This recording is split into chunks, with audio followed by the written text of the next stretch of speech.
Representation from Assam Rifle. Rifle woman Ruthi M. She will speak for the motion. Ruthi M. of Assam Rifle.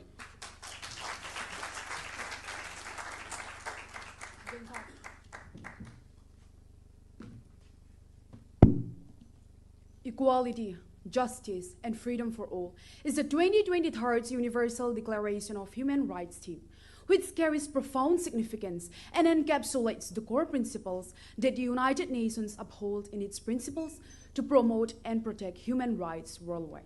Ladies and gentlemen, honorable educators, and members of the opposite team, I am Riflewoman Ruthi Vaipe from Assam Rifles, and one with you all by motive to affirm the motion that human rights are independent of duties.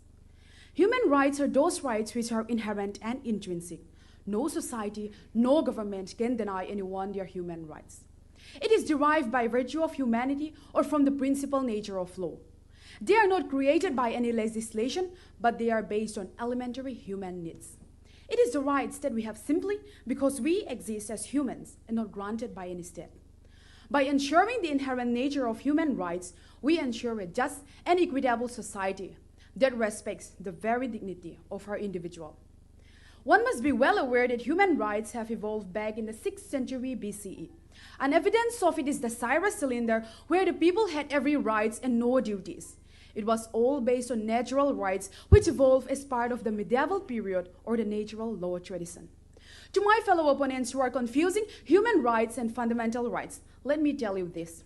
Human rights are universal and intrinsic, internationally and globally protected and not bounded by any duties, while fundamental rights are country-specific, only constitutionally protected and bounded by the fundamental duties guaranteed by one's constitution and one's country.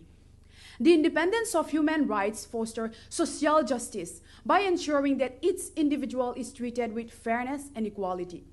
To support my statement is the decision taken by the Supreme Court in 2014 when they recognized transgender as the third gender, so that they will be able to enjoy all the human rights like any other citizens without any discrimination.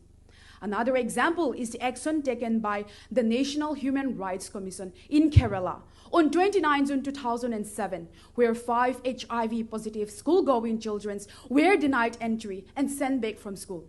It was only with the quick action and corrective measures taken by the NHRC that the said students were readmitted in the said school, where they were able to continue enjoying their human rights, especially their rights to education.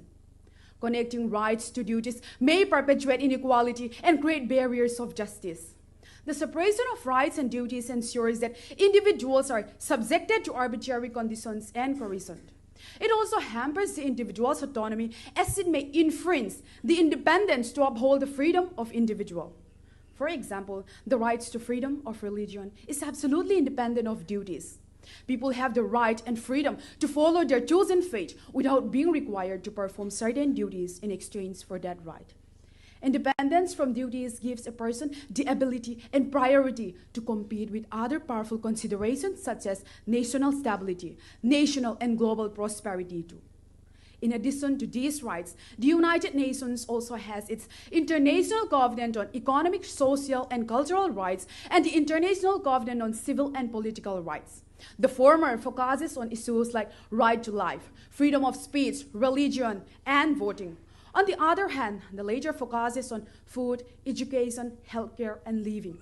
But the Covenant proclaims these rights for all the people and prohibits discrimination of any kind. In the Annual Human Rights Theme 2023, it says, consolidating and sustaining human rights culture into the future, which is a very important reminder of the role that education and a teachers plays in upholding and protecting human rights. Education, yes, education.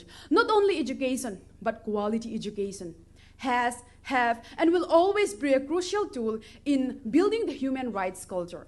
For when a person is truly educated, they tend to hold onto their freedom of thoughts with a grip tighter than before. It is when an individual could think freely without any bounds to duties that things such as wisdom and global prosperity exist.